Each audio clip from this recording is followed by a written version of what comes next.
आज हम बात करेंगे हाइपरबोला की। हाइपरबोला का कॉन्सेप्ट पूरा समझेंगे।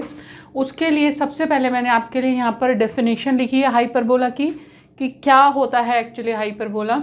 Hyperbola is a set of all points in a plane, the difference of whose distance from the two fixed points in a plane is a constant.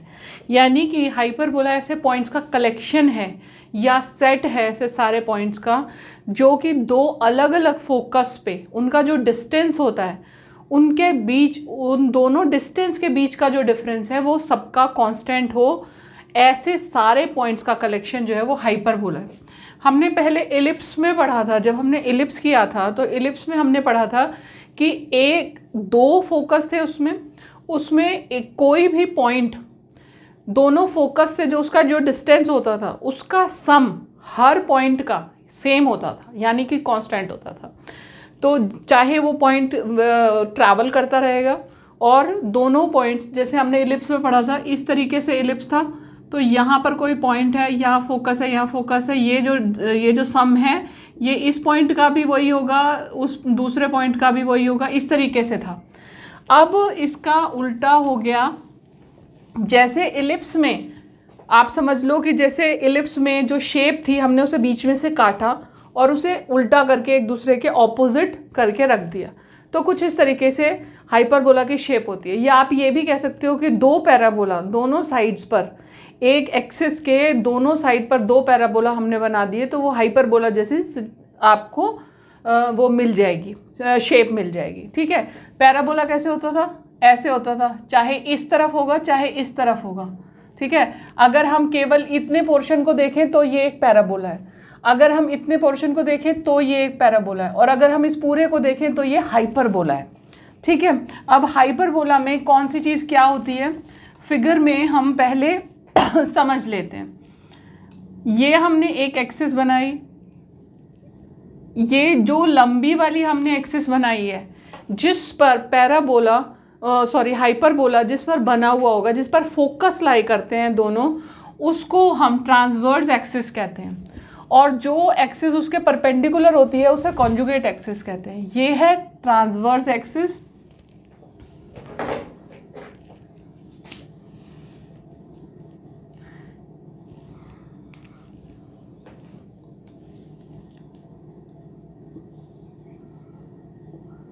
Transverse axis, ये है conjugate axis.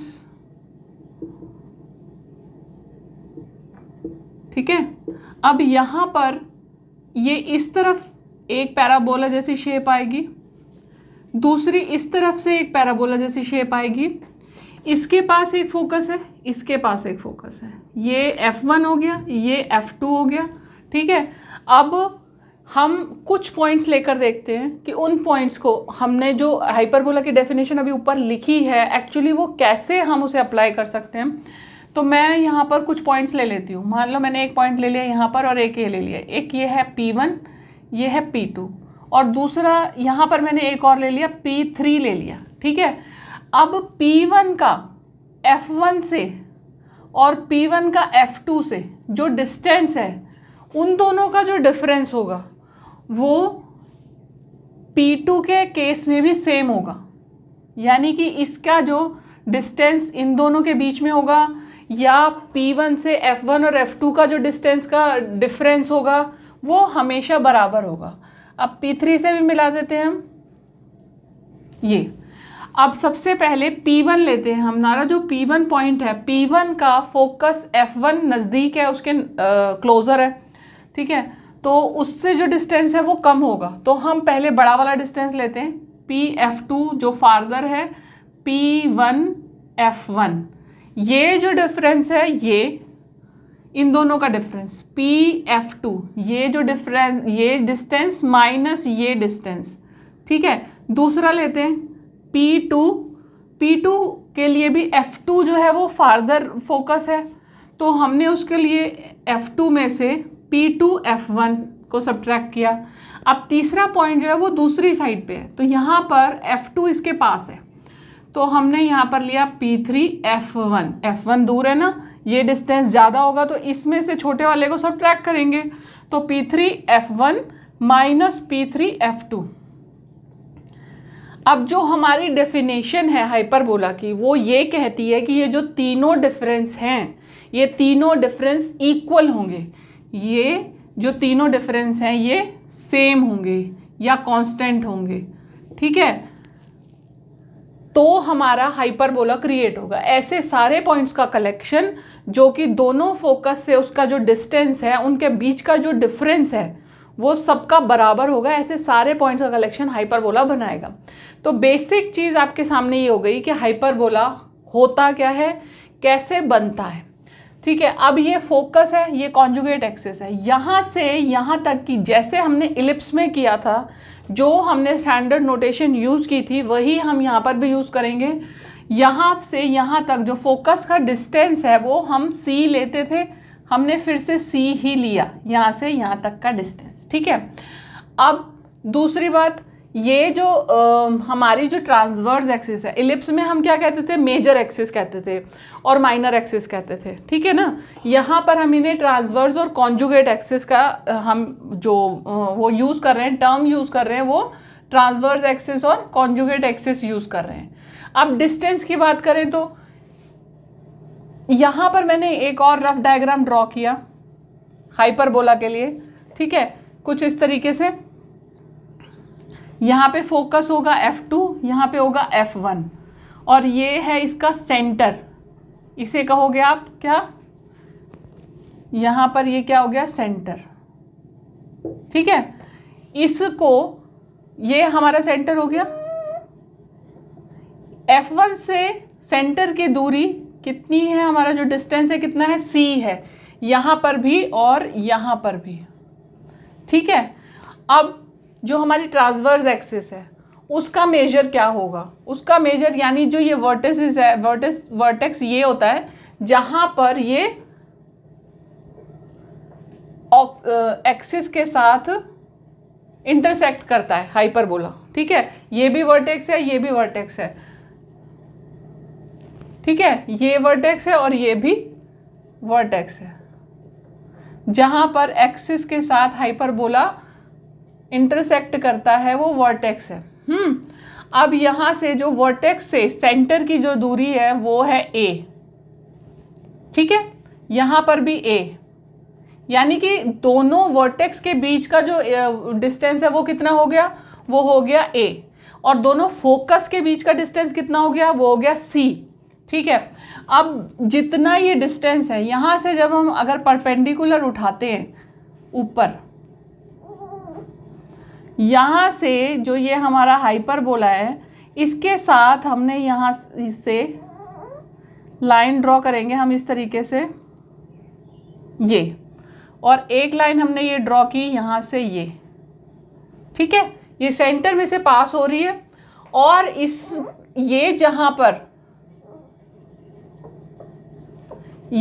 पर A से हम यहाँ पर ये जो हमारा वर्टेक्स है ना, यहाँ से हमने ये एरिया ये लिया, ये यहाँ ये जो पॉइंट है ये हमारा कितना है, B है, ठीक है। ये जो हमारे पास स्पेस आया ये है B, ठीक है।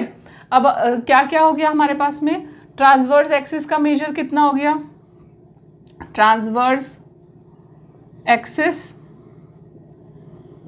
2A हो गया, ठीक है। फोकस का कितना हो गया, 2B हो गया, 2C हो गया, ठीक है। या सेंटर फोकस का distance between focus F1 F2 कर दो इसको, डिस्टेंस बिटवीन फोका, हाँ, F1 F2 2C हो गया, क्योंकि ओरिजिन से मतलब जो सेंटर से F1 इधर और F2 इधर, C और C ही होगा। और जो ऊपर वाला डिस्टेंस है जो B हमने मेजर लिया है, ये क्या होगा, ये इसकी वैल्यू आएगी C² माइनस A² से हम उसे निकाल सकते हैं, ठीक है। अब हमें जो है दोनों फोकस के बीच का जो डिस्टेंस है किसी भी पॉइंट से, जैसे कि हमने पहले अपने उसमें निकाला था कि P1 F1 और P1 F2, उसी का कांस्टेंट जब हमें फाइंड आउट करना है तो उसके लिए हम ये क्या करेंगे, सबसे पहले हमने एक वही रफ डायग्राम ड्रॉ किया, ठीक है। इस तरीके से हमने रफ डायग्राम ड्रॉ किया। और ये कॉन्जुगेट एक्सिस हो गई, ये ट्रांसवर्स एक्सिस हो गई, ये फोकस F1, ये फोकस F2। अब ये जो वर्टिसेस हैं ये A और ये है B, ठीक है, यहाँ पर F1 है, ये F2 हो गया। तो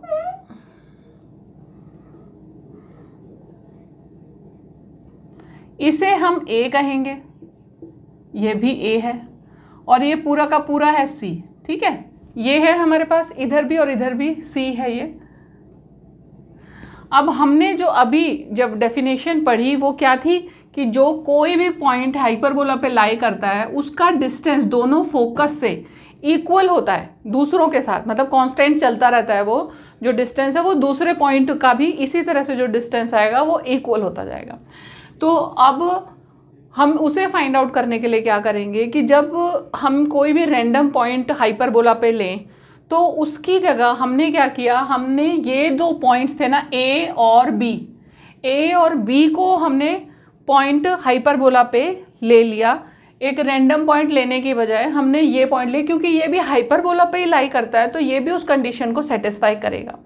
तो सबसे पहले हम A के लिए लेते हैं, क्योंकि A हाइपरबोला पे लाई करता है और ये F1 से नियरर या क्लोजर है और F2 से फारदर है। तो हमने क्या किया, AF2 माइनस AF1, ठीक है,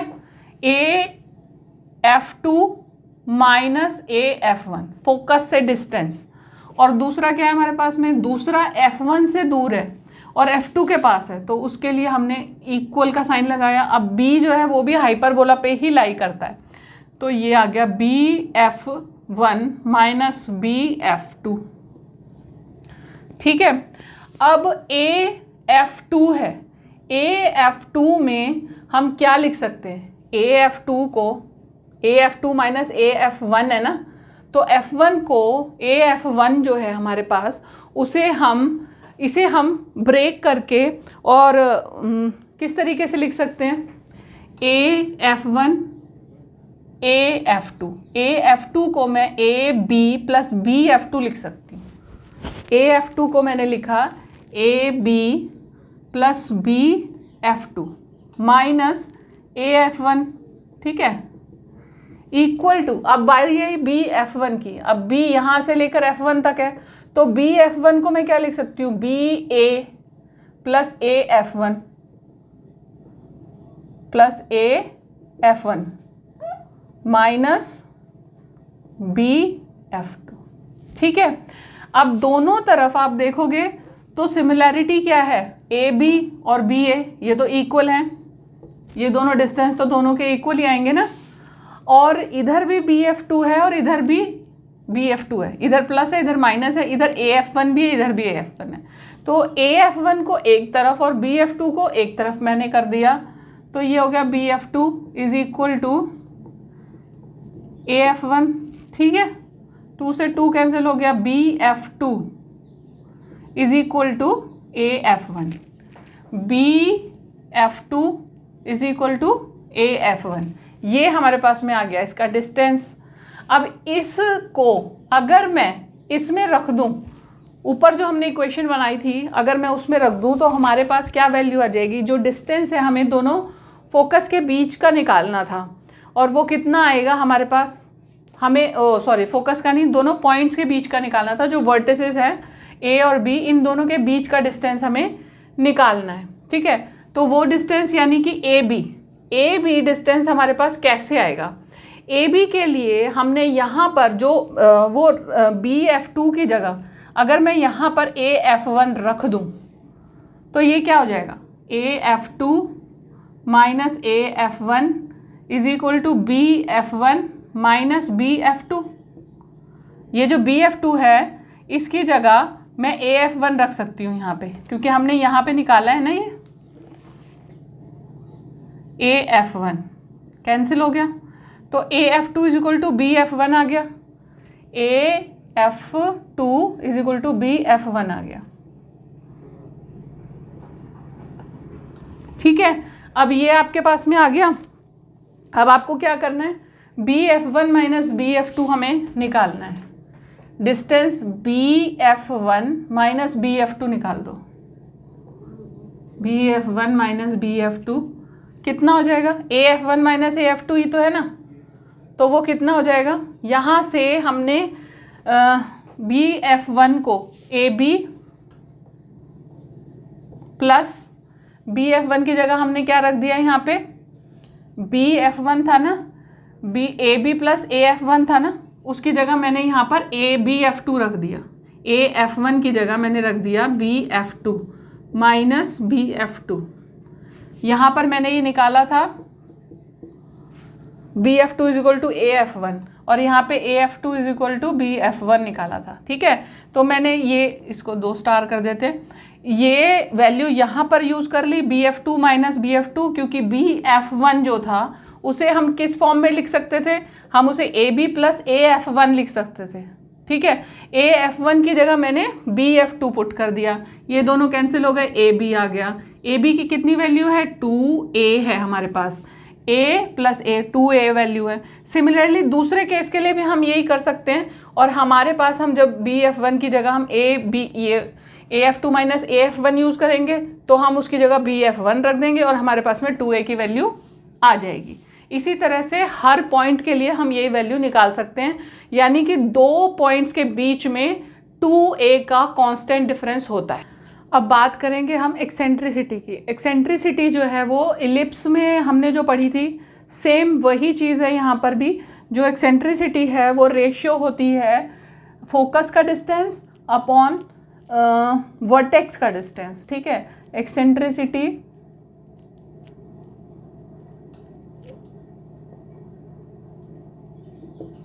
को हम E से डिनोट करेंगे और C अपॉन A ये इसकी रेशियो होगी। ठीक है, C क्या है, फोकस का डिस्टेंस, फोकस डिस्टेंस,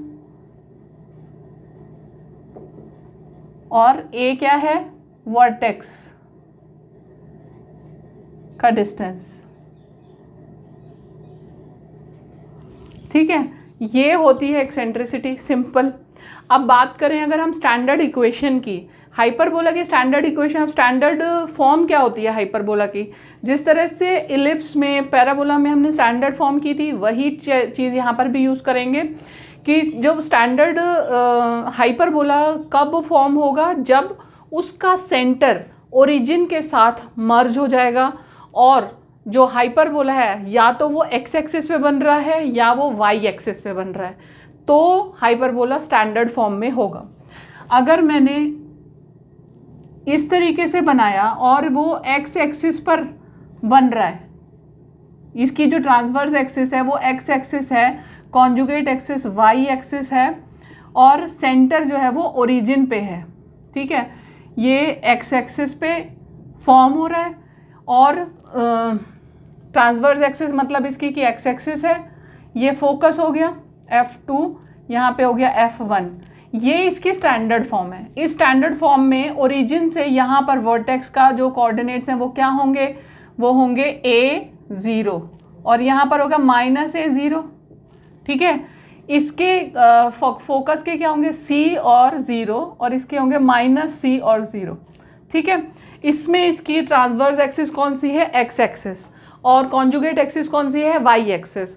अब जिस एक्सिस पर फोकस लाई करते हैं इक्वेशन उसी के अकॉर्डिंग होती है। अगर आपका जो डायग्राम है वो इस तरीके से आ रहा है तो इसकी इक्वेशन, स्टैंडर्ड इक्वेशन कैसे होगी, x² upon A² minus y² upon B² is equal to 1। ठीक है, अब दूसरा अगर मैं इसे रोटेट कर दूं मतलब जो हमारा जो हाइपरबोला है वो y एक्सिस पे चला जाए और उसकी जो ट्रांसवर्स एक्सिस है वो y एक्सिस हो और कॉन्जुगेट एक्सिस है जो वो x एक्सिस हो। ठीक है, तो हमारे पास यहाँ फोकस होगा F1, यहाँ होगा F2। ये सेंटर जो है हाइपरबोला का सेंटर ओरिजिन के साथ मर्ज हो जाएगा। ठीक है, और ये वर्टेक्स है, वर्टेसिस हैं दोनों। ये वर्टेक्स, इसके क्या कोऑर्डिनेट्स होंगे 0A, इसके होंगे 0 -A, इसके कोऑर्डिनेट्स होंगे 0C और इसके होंगे 0 -C। ठीक है, ये हो जाएगा, ये एक्स एक्सिस हो गया, ये वाई एक्सिस हो गया। अगर सिचुएशन ऐसी है, आपका हाइपरबोला इस तरीके से बन रहा है, तो हमारा इक्वेशन क्या होगी हमारी? इक्वेशन तब होगी Y square upon B square, sorry A square minus X square upon B square is equal to 1। तब हमारी इक्वेशन ये होगी। अब हम डिराइव करेंगे हमारी standard equation. Standard equation derive करने के लिए पहले हमने डायग्राम बना लिया। हम एक्स एक्सिस पर लेकर चल रहे हैं क्योंकि वो हमारे लिए थोड़ा सा कन्वीनियंट है और कोई उसमें कुछ डिफरेंट नहीं है। ये हो गया F1, ये हो गया F2, ये ओरिजिन, ये हो गया A0, ये हो गया माइनस A0। यहाँ से हमने ये perpendicular parallel to Y axis हमने ड्रॉ कर लिया। Parallel to Y axis draw कर लिया। अगर आपको याद हो तो पैराबोला में जो डायरेक्ट्रिक्स होती थी वो कुछ इसी तरह से आप ड्रॉ करते थे। ये डायरेक्ट्रिक्स होती थी और ये आपकी, ये इतने पोर्शन को आप देखो तो आपको पैराबोला नजर आएगा। ठीक है, ये क्या है? ये है x is equal to A और ये है x is equal to minus A. ये दोनों लाइंस जो हैं वो आपकी इस तरीके से। इसकी वैल्यू क्या है? ये है C0, मतलब कोऑर्डिनेट्स इसके माइनस C और 0। ठीक है, अब मैं एक पॉइंट लेती हूँ, कोई भी पॉइंट मैंने यहाँ पर लिया, ये पॉइंट ले लिया मैंने P x y, इसके कोऑर्डिनेट्स हैं, x और y इसके कोऑर्डिनेट्स हैं। ठीक है, इसको मैंने यहाँ मिला दिया और फिर F1 से भी मिला दिया, F2 और F1 से मिला दिया। अब इसका जो इसकी डेफिनेशन है हाइपरबोला की, अगर हम उसे यूज़ करें तो क्या डेफिनेशन है कि इस पॉइंट का F1 और F2 से जो डिस्टेंस है उसका डिफरेंस कितना होगा? 2a के बराबर होगा। तो मैंने लिखा Pf1 minus Pf2, Pf1 minus Pf2 is equal to कितना है? 2a है। अब Pf1 को हम डिस्टेंस फॉर्मूला जो हमने क्लास 10th में ज्योमेट्री में पढ़ा हुआ है, कोऑर्डिनेट ज्योमेट्री में, उसे हम यहाँ पर यूज़ करेंगे। डिस्टेंस फॉर्मूला यूज़ करेंगे तो हमारे पास हम Pf1 की वैल्यू क्या लिखेंगे? Square root of x minus of minus c, square root of x minus of minus c का whole square plus y minus 0। इनके जो कोऑर्डिनेट्स हैं वो सब्ट्रैक्ट कर दिए जाएंगे ना, एक में से दूसरे के, और उसका स्क्वायर रूट कर दिया, माइनस Pf2 की जगह क्या आएगा? Pf2 x माइनस c का whole square plus y minus 0 का whole square is equal to कितना है? 2a है। ठीक है, इसको कर दिया हमने सिंप्लीफाई थोड़ा सा। ये हो गया x प्लस c का whole square plus Y square minus x minus c का whole square plus Y square is equal to 2a। ठीक है, ये वाला पोर्शन हम इधर ले जाएंगे। Square root of x plus c का whole square plus Y square is equal to 2a minus square root of x minus c का whole square plus Y square. ठीक है, ये हो गया। अब ये जो पोर्शन है इसका और इसका हम स्क्वायर कर देंगे। हमने किया squaring both sides, squaring both sides. इसका स्क्वायर किया तो क्या आएगा? x प्लस सी का whole square plus Y square is equal to, इसका तो पूरा स्क्वायर हो जाएगा भाई आपके सामने। तो ये हो जाएगा ए स्क्वायर प्लस बी स्क्वायर वाला, ए स्क्वायर माइनस बी स्क्वायर, ए माइनस बी का होल स्क्वायर जो होता है उसका फॉर्मूला आप अप्लाई करोगे, क्योंकि 2a माइनस ये इसका होल स्क्वायर हो जाएगा ना। कैसे होगा? 2a minus square root of x plus x minus C का whole square plus Y square, ये इसका पूरे का स्क्वायर है। तो ये क्या है? a माइनस बी का होल स्क्वायर का फॉर्मूला आपने पुट किया तो ये आ गया 4a square plus x minus C का whole square plus Y square minus 2 into में 2a square root of x minus C का whole square plus Y square. अब इस पूरे को आप सिंप्लीफाई करोगे, इस पूरे को आप सिंप्लीफाई करोगे, अगर मतलब जब फाइनली सिंप्लीफाई करोगे तो आपको उसके बदले में क्या मिलेगी? वैल्यू दोनों तरफ स्क्वायर कर दिया, पूरा सिंप्लीफाई कर दिया, तो आखिर में आपको मिलेगा x square upon A square minus Y square upon c square minus a square equal to 1। अब हमने पहले स्टार्टिंग में पढ़ा था कि जो b की वैल्यू होती है, b इज इक्वल टू क्या होता है, square root of square c square minus a square.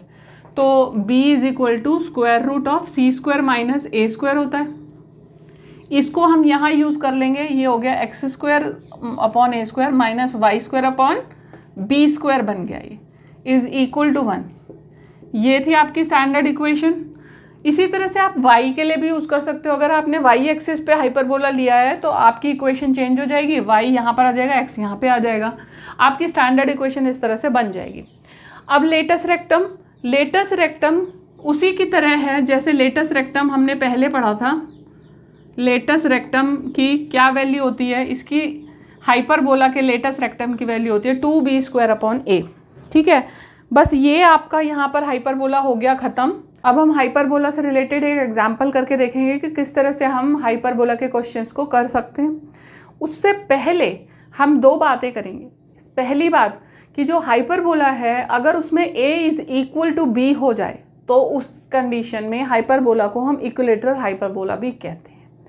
दूसरी बात, हाइपरबोला एक्स एक्सिस और मतलब ट्रांसवर्स एक्सिस और कॉन्जुगेट एक्सिस दोनों के लिए सिमेट्रिकल होता है। यानी कि अगर हमारे पास में एक पॉइंट पी एक्स वाई उस पर आ जाए, हमने एक पॉइंट पी एक्स वाई लिया है तो हमारे पास माइनस एक्स प्लस वाई और प्लस एक्स माइनस वाई, ये चारों ही पॉइंट्स हमारे हाइपरबोला पे लाई करेंगे ही।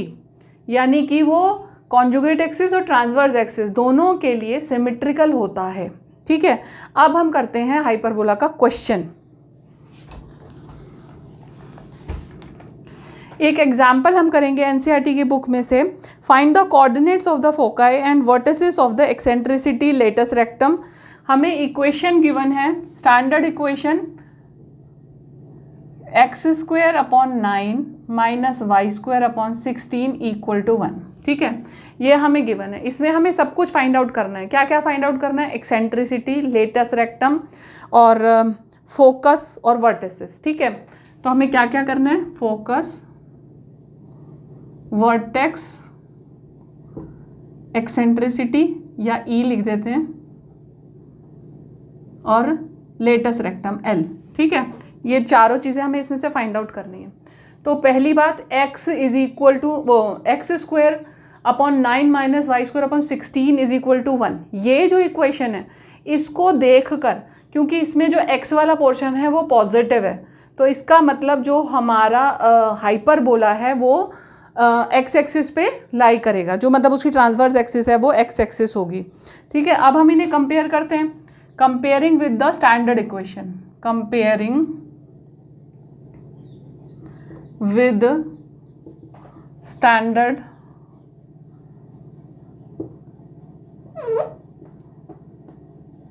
equation,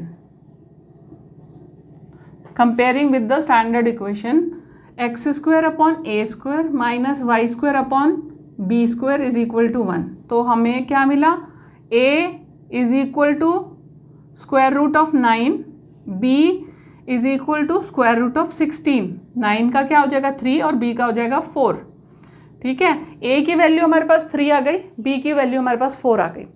अब a की वैल्यू क्या होती है, a जो वर्टेक्स है उसकी वैल्यू होती है प्लस माइनस 3 में आएगी a की वैल्यू, और जो वर्टेक्स है वो एक जब हमारा पॉजिटिव साइड वाला प्लस में है और नेगेटिव साइड वाला माइनस में है, तो हमारे वर्टिसेस क्या आ गए, वर्टिसेस कौन कौन से हो जाएंगे, -3 0 और +3 0।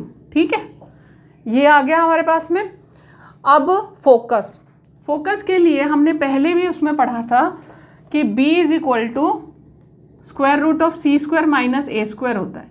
इस इक्वेशन को यूज़ करें तो हमारे पास c is equal to square root of b square plus a square होता है। तो इस इक्वेशन को यूज़ करके हमने निकाला, ये आ गया c is equal to square root of a square यानी 9 और b स्क्वायर यानी 16। ठीक है, ये हो गया आपके पास में 25 और आंसर आ गया 5। तो फोकस भी आपके पास में दोनों आ गए। c फोकस कितना आया, फोकस दो कोऑर्डिनेट्स आएंगे फोकस के, कौन कौन से हैं, +-5 और 0, या हम इनको अलग अलग लिख दें ऐसे वर्टिसेस की तरह तो वो भी हो सकता है। अब है एक्सेंट्रिसिटी, एक्सेंट्रिसिटी यानी ई, ये किसकी रेशियो होती है, फोकस और वर्टेक्स की, ठीक है, C/A। C कितना है हमारे पास में 5, A कितना है 3, तो ये एक्सेंट्रिसिटी आ गई। लेटस रेक्टम 2B²/A, तो 2B², B की वैल्यू क्या है हमारे पास में 4, B² यानी 4 × 4 अपॉन A कितना है 3, तो ये क्या हो गया 4 4 = 16 और 2 2 = 32 अपॉन 3। तो हमारे पास ये सारी वैल्यूज़ आ गई जो जो हमें चाहिए थी। फोकस आ गया, एक्सेंट्रिसिटी, लेटस रेक्टम और वर्टेक्स, जो जो हमसे पूछा गया था वो सब हमने निकाल दिया। इस तरीके से आप आसानी से हाइपरबोलिक क्वेश्चंस कर सकते हैं। अगर आप मेरी इसी तरह की वीडियोस को देखना पसंद करते हैं तो आप मेरे चैनल को सब्सक्राइब ज़रूर करें, बेल का बटन दबाएं ताकि जब भी मैं अपनी वीडियोस अपलोड करूं आपके पास नोटिफिकेशन पहुंचे।